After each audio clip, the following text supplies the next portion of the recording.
Hi, everyone. If you'd like to take a seat, we're going to start the final session of the day, which is going to be a bit delayed because of the previous session in cake. So we're going to also be ending this about 10 minutes late, so about 40 past 4. So thanks all for everyone staying for this last session on the text and data mining exception being proposed in the UK. A bit of introductions. First of all, my name's Leslie Lansman, and I am the director of the policy committee here at ALPS. A little quick plug for our committee. We're very, very open. We're very welcoming. We really do encourage anyone who wants to get involved to get in touch and to get involved in however you see fit. So if you have any questions about the policy committee to begin with, please just find me after this and let me know your interests. And Will? Hi, hello there, everybody. My name is Will Crook, and I'm the Policy and Communications Manager for Publishers Licensing Services. And I'll, if Leslie will excuse me, do a quick plug myself. If you're a publisher who's not heard of PLS or Publishers Licensing Services, please do stop off. We have a stand in the other room where we'll be very happy to talk to you about secondary licensing. So that's my plug in there, Leslie. So we're here today to talk a little bit about text and data mining. This really is going to be a very, very broad overview of some of the issues in text and data mining. What is text and data mining? What's happening? How the UK in particular is legislatively trying to control text and data mining, and what ALPS' response is and how ALPS is being involved and engaged in this conversation. So to begin with, we're going to talk a little bit about what is text and data mining. What is it all about? We're going to use a specific example. There's many, many different examples that we don't obviously have time to go through all of them. But DALL-E was trained on 650 million images and text extracts. So that is a tremendous amount of literary works and artistic works that are being fed in to this program. It basically outputs a huge range of different images. For example, the dystopian great wave or teddy bears working on new research. It can create things in any different style. So you can input it, I want to create something in the style of Dali, for example, or any of your particular writer, and it will output something in that style.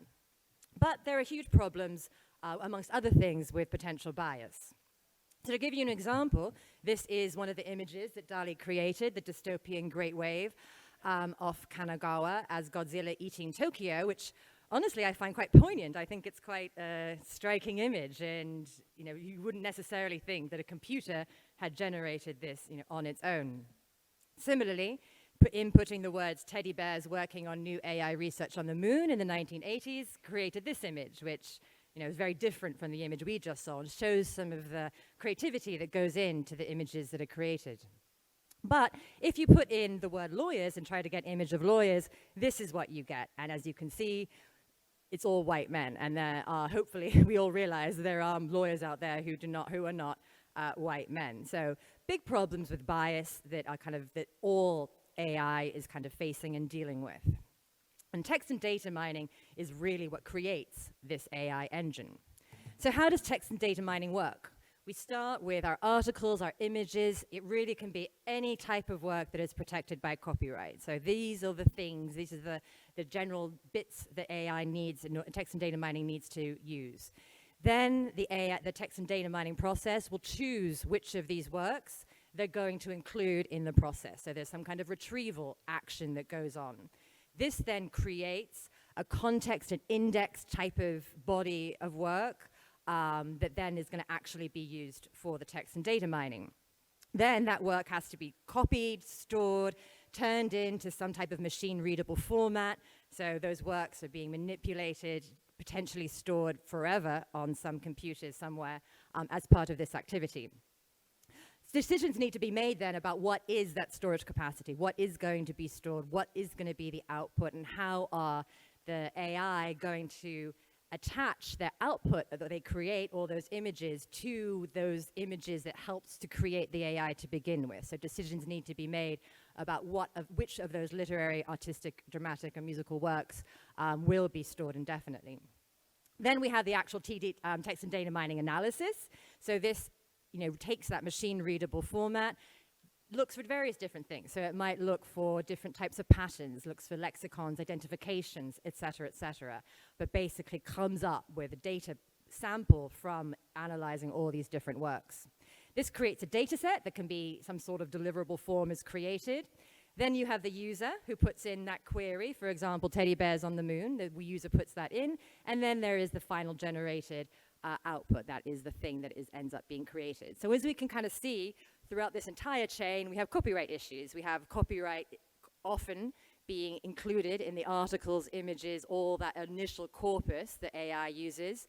There's obviously the storage of copyright protected works as part of the AI process, and then obviously what it outputs could also potentially receive copyright protection. So as we can see, text and data mining is very, very hungry. It needs lots and lots and lots of works in order to be able to be as complete and as interesting and as applicable as possible.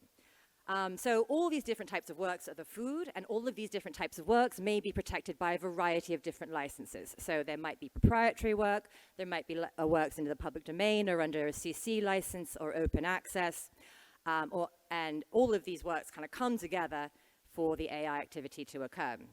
What AI creates can then also receive protection.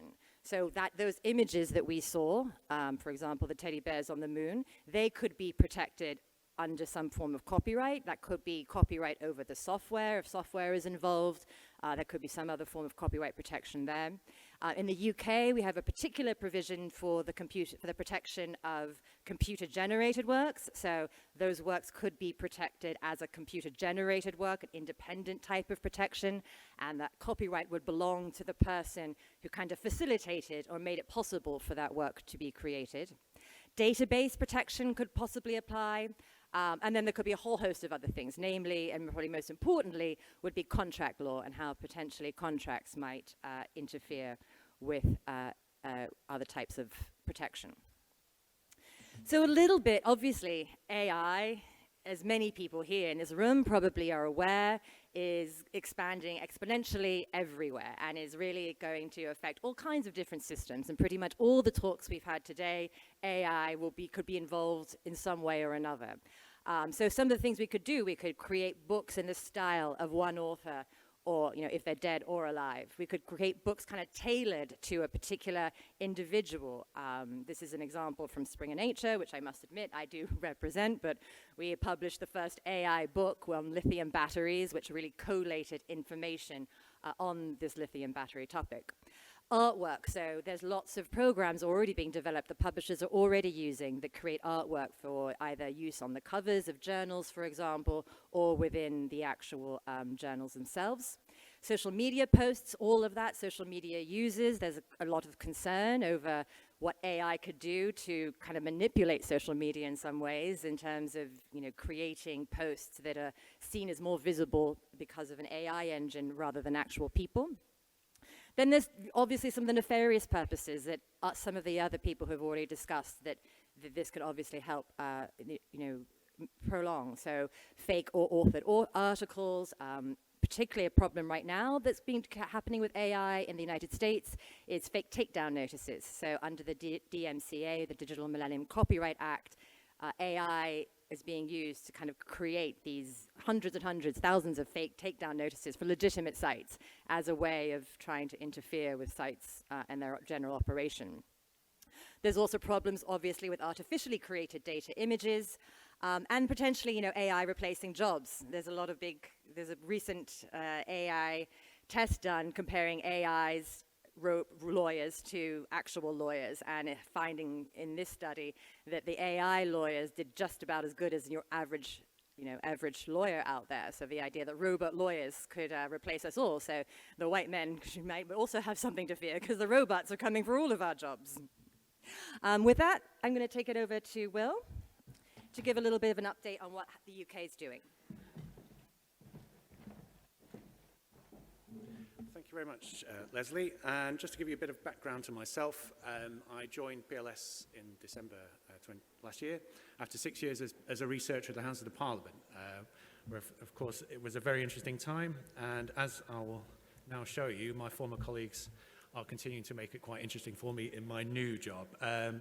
So the first thing we're going to go through is the current UK exception and how we got there. So in the coalition years under David Cameron, the government commissioned Professor Ian Hargreaves to carry out a study into how intellectual property could be reformed or updated to help promote growth. And that's going to be a familiar trope throughout pretty much all I'm going to say. And Professor Ian Hargreaves, he published his findings in 2011, as some of you in this room may know, and sometimes when I mention the Hargreaves Review, it does bring back flashbacks to people who were involved in that time. But he recommended a TDM exception, a copyright exception, for non-commercial research, as you can see behind you there. However, that exception comes with a limit that the researchers who are going to take that material had to have legal access to that material, so through subscription, for example. It could not be illegally obtained content. And so moving on, so that's where we are at the moment, and that's been in force since 2014, when the government introduced a statutory instrument to change the Copyright Patents and Designs Act. So where are we now? To give you an idea of the global approach, to what other countries and jurisdictions have been doing. So in the EU, the DSM directive that came into force in 2019 also included exceptions for TDM, and they come under two different articles, as you can see, Article 3, Article 4. The directive, although it did come into force in 2019, the member states were given 2 years to implement it in their national laws. For various different reasons, which some of you may have read about, this has not been easy, and there's been a big delay in implementation across the EU. So I think by June 2021 was the deadline, and still I think there are some countries who have yet to fully implement the DSM directive. But the articles that concern us at the moment are Article 3 and Article 4. So Article 3 focuses on scientific research, and it involves an exception for research organizations, cultural heritage and cultural heritage institutions. So those are libraries, museums, and places like that. And they have an exception for the use, to use content without the need to license for TDM. And then for everybody else, which is quite a broad group, we have Article 4 of the DSM directive, which allows organizations to obtain content for TDM research. However, the rights holder has an opt-out. So there is a way that rights holders can maintain control of their content, and they can opt out from that. So there's an override, a contractual override. Okay, so there's a slightly different to what we have in the UK. In the US, they have fair use. They don't have a specific TDM exception, and that is a slightly vaguer exception through fair use, and it's kind of more on a case-by-case basis. As long as it can meet the 4 fair use tests, it could be used, but this is sometimes tested in court, so it's not a particularly clear exception at all. And although I know Japan also has a TDM exception, I've added Singapore as a kind of on the opposite scale, where in November 2021, they introduced an extremely broad TDM exception. Basically, there was no opt-outs to that exception, so rights holders have no ability to withhold or stop their content from being copied and used for TDM exceptions. And there is also no requirement for lawful access. So this content could be obtained illegally from any website and used in TDM, which is, of course, not what we want in the UK. So, as you can see, various countries have various different approaches. However, the UK is slightly different from most, if not all, of these countries in the size of its economy, but also its creative content and the content used. The UK proudly makes a lot of content. We're a net exporter of content, especially scientific content too. So examples and kind of comparisons with these countries can sometimes not be quite appropriate in various terms, as we'll go on in the next few slides. So why do the government now want to make a change? So we've spoken earlier about the Hargreaves Review and the report. So it's been an ongoing process. But in the last couple of years, we've had a convergence of a few issues. The first is obviously Brexit will have a big impact, and the government's search for Brexit opportunities, wherever they can find it. And also recently, there's been an emphasis on growth. And as you might have read in the newspapers, recently the Chancellor has said that the government is now focused, that every decision now has to have growth in mind. So that kind of Brexit opportunity has now moved over to growth. Also, maybe unplanned was the COVID pandemic, and the government is now wanting to, or has for the last year or so, wanted to build back better. And again, that involves growth. So they're looking for these opportunities where they can make changes to regulations to stimulate growth in that regard. As you can see, the government over the last couple of years have been quite busy. So the UK Innovation Strategy, which was the overall document setting out the long-term plan for delivering innovation and innovation-led growth. Also, interestingly, the government commissioned 3 backbenchers. One included, at that time anyway, one included the then, well, who was going to be future IP Minister George Freeman, to carry out that study to look at how regulation could be changed in the UK post-Brexit to help growth. One of those recommendations was to harness or unleash the power of AI, as well as other kind of post-Brexit regulation changes, one of which was IP exhaustion as well, which some of you might be familiar with. And then at the bottom we have the National AI Strategy, which again was a recent strategy, I think, published last year, which it plans or aims to make sure that the UK is an AI superpower over the next decade.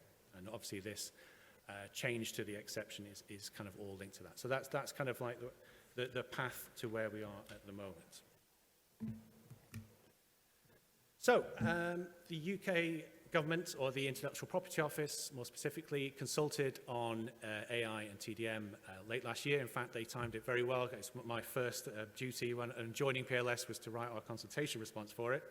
But that obviously, as that process process started earlier. So in March 2021, there was a call for evidence about AI and TDM, and one of the recommendations they made from that was to look further into how copyright could be reformed to help stimulate AI. Then in October 2021, we had the consultation, and it asked a few general questions about licensing and how people's experiences, and asked for data about licensing, and how the system could be improved if it needed to be. It also gave the options, as you'll see behind me, for respondents to choose as to what they preferred the government to do. As you can see, they're quite wide-ranging. So the first one, option 0, is the status quo, make no legal change. Option 1 was improved licensing environment. So an improved licensing environment means improve the education of licensing, make sure people understand the licensing system better. Also maybe a possible introduction of a code of practice, and perhaps even model licensing terms. As you'll probably, by no surprise really, a lot of the creative industries, PLS as well, and I believe ALPSP and Publishers Association, etc., we chose the option 1. That was our option. It was a pragmatic option. We were very happy to work with the IPO and whoever to kind of promote the licensing system, and we've not seen any data to say that licensing system doesn't work. Although there might be complaints with it, we think that there's enough space in that system to improve, to make it mutually beneficial. Others in the creative industries went for option 0, so no legal change. So that's kind of where we were at that time. Option 2 was to extend the existing TDM exception to cover commercial research. Option 3 would be adopt a TDM exception for any use with a rights holder opt-out. So that's very similar to the EU exception. And option 4 is to adopt a TDM exception for any use with no opt-out, which for us was the worst option and the one that we didn't want them to choose. So by no surprise, it's exactly the one that they did choose in the end. So this is the new proposed copyright exception for TDM. So obviously, as you can see, it allows copying for TDM for any use. So it's commercial, non-commercial, scientific, etc. It's any use.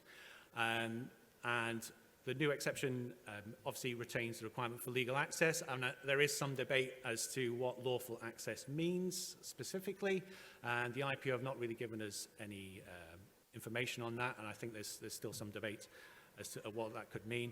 And also that the rights holder will not be able to contract or opt out of that exception. So there is no opt out for the rights holder. It does say that lawful access is still required.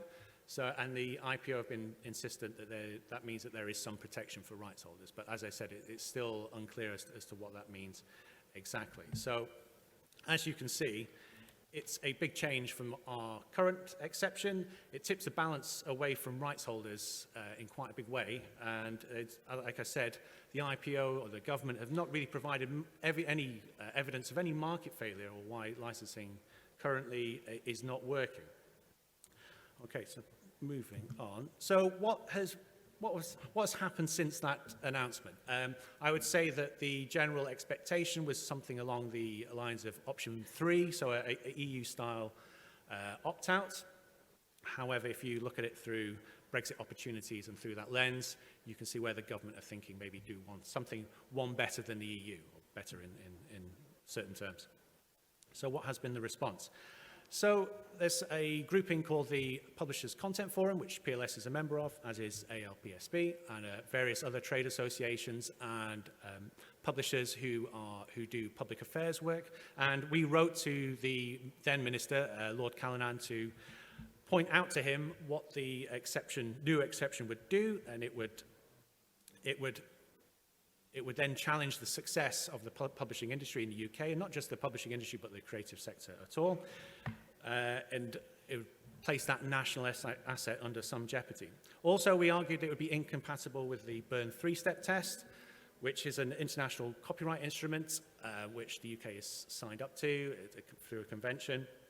And basically, when these legislation for copyright exceptions is put through, it has to go through this three-step test, which limits how broad exceptions can be.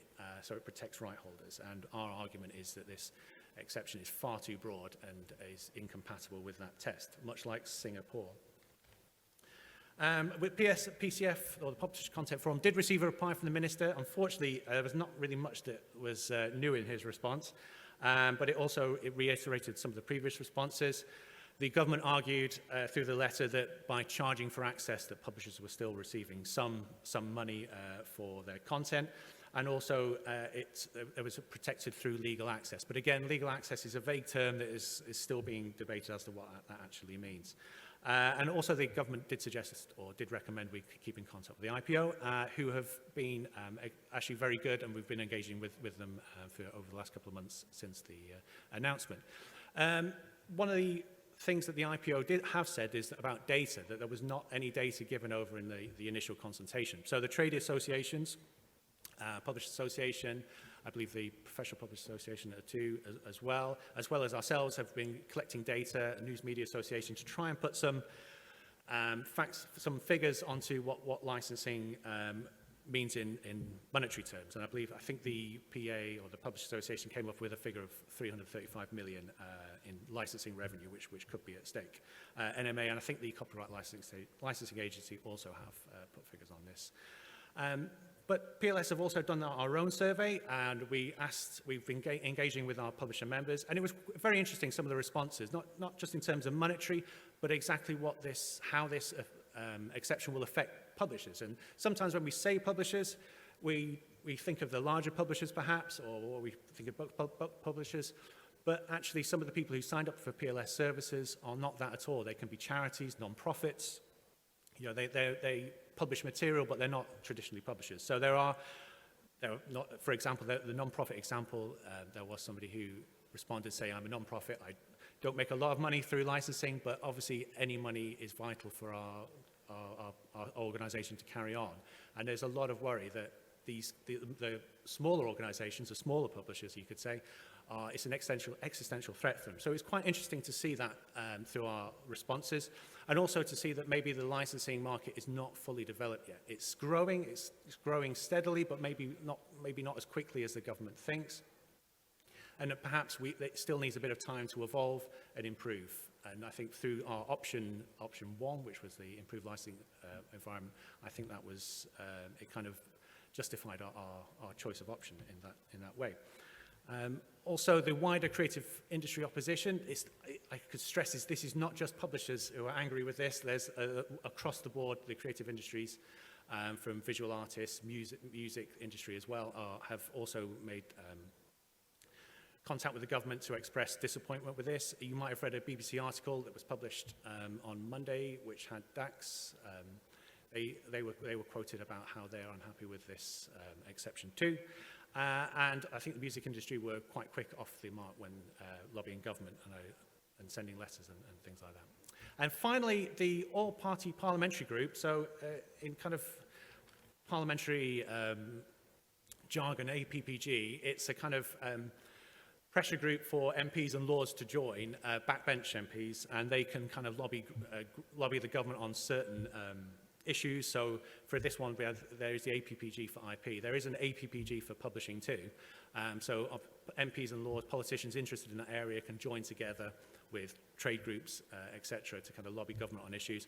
And it was the APPG for IP who met with the then Minister for IP, George Freeman, to express to him how disappointed the publishers, creative industry, organisations working in IP were. And slightly to their surprise, he was surprised at the decision too, and said, I'm not sure how we've come to this decision, and kind of looked at his officials and said, well, we will take another look at this again.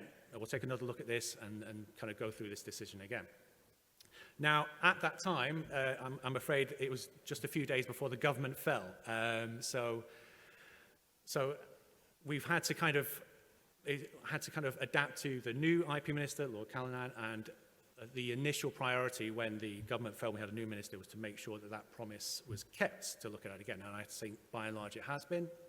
And the IPO have been very good in engaging, not just with PLS, but the Copyright Licensing Agency and various the trade associations too, and also the PCF, as I've said. So the IPO have been excellent on that. Also, with a new administration, and what I said about Brexit opportunities, it was quite interesting to note that the Prime Minister, when she gave a speech on the steps of Downing Street, didn't mention Brexit opportunities. I think Brexit was only mentioned once. However, like I said, with the new Chancellor was the former Secretary of State for BEIS, or the Business Department, sorry, who are taking the lead on this. So it's not likely that this issue is going to change anytime in the future. Also, our new Secretary of State, Jacob Rees-Mogg, was the former Brexit Opportunities Minister. So there's still a lot of work to do, and again, we're kind of happy to engage with government going forward. And I think that our messages here are this exception weakens copyright. It's a very, very broad exception, and it weakens something that's fundamental to the publishing industry, and not just publishers, but the creative industries, as I've said before. And it completely, the balance between rights holder and the requester is too imbalanced. It also removes licensing from TDM, and our argument is, and continues to be, that licensing works. It's flexible, it's adaptable, and to remove that incentive for publishers to license, and from that money that they get from licensing, they invest back into data and things like that is not a very wise move. And also this conference has confirmed it to be that publishers actually do want to work, are working in this area already, and want to continue to be cooperative. So there is goodwill in this from publishers, and especially from our trade associations too. So they want to license their content, and there is an opportunity here to get a mutually beneficial solution. But obviously it has to be fair and secure for both sides, and that's the message that we will continue to say to government. Thank you. So just to wrap up, to give you a little bit of a clue as to what ALPS has actually done in response to this, we responded to the initial consultation. As Will said, this is all about unleashing the power of AI, which is a fantastic thing. This sounds like a wonderful thing to do. But it's important, we think, from our perspective, to realize that publishers are often the stewards of that food that creates the AI, or creates the text and data mining activity, and they're also key players in innovation. They are also engaging in creating and manipulating AI themselves. So they are on both sides of that activity. So really highlighting the value that publishers have in innovating in this space on all different levels, from your larger commercial innovation to smaller publishers innovating in their own means. This is a very nascent, still developing technology, and so I think anyone who rushes and says they know everything about what AI is going to do in the future is being a little bit premature. So this is why we think it's the wrong time to cut out publishers or rights holders generally from that conversation, from being a part of the growth of this industry. So an initial consultation, kindly assisted with our vice chair, who I see is in the room, Duncan Campbell from Wiley, we really highlighted some of these successful licensing strategies.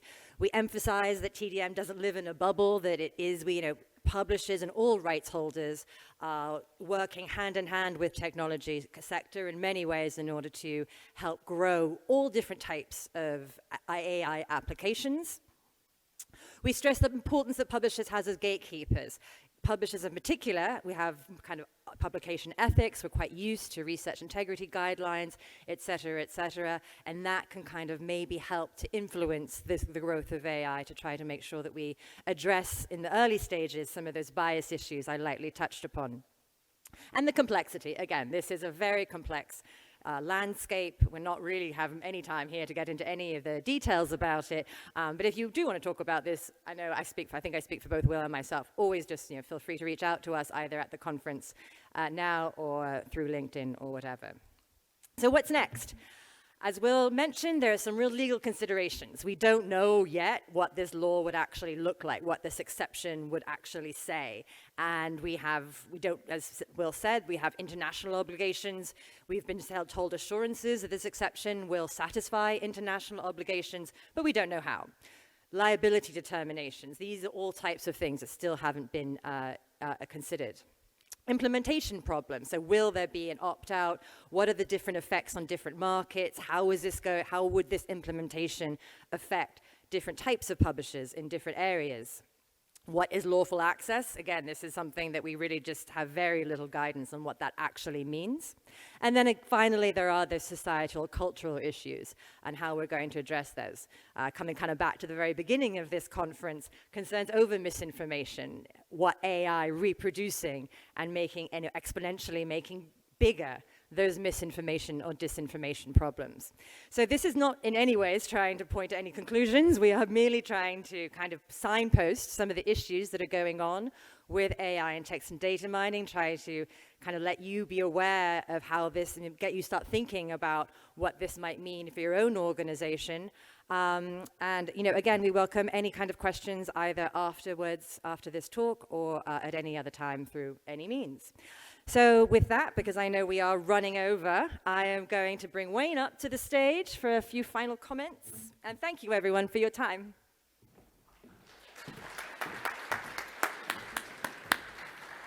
Yes, thank you, Leslie and Will, for a great session. That does bring us to the end of day 2, and I would just like to thank all of our chairs, our speakers, and obviously our sponsors for today's session.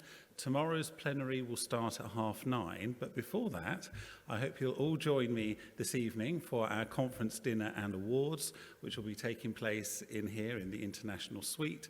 Proceedings will start at 7 o'clock with a drinks reception, and I look forward to seeing you all then. Thank you.